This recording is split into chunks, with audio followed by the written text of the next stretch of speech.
سلام دوستان گلم، امیدوارم حال دلتون خوب باشه. اینجا هم امامزاده هاشمه، دم غروب برقا رفته و هوای بسیار خنک و دنج.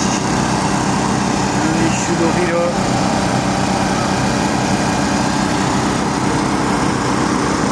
گوشه به گوشه محوطه. اینم منار امامزاده هاشمه. این بالا هم چادر زدن میبینید.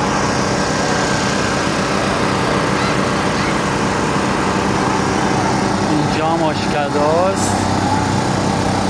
من گفتم آشکده آشپزه، یکی از آشکده ها.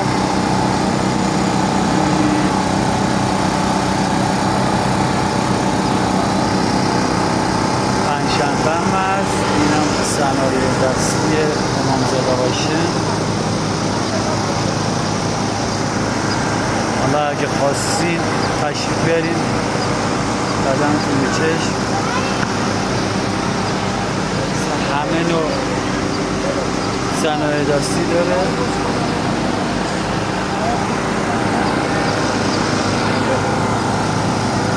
شلوغی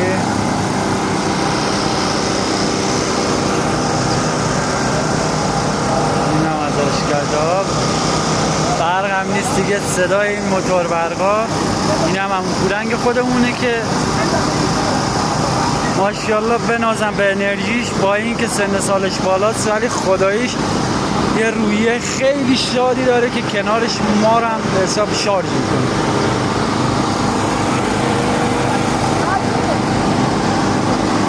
ببینین همه به نوعی دارن مشتری گیریشون انجام میدن.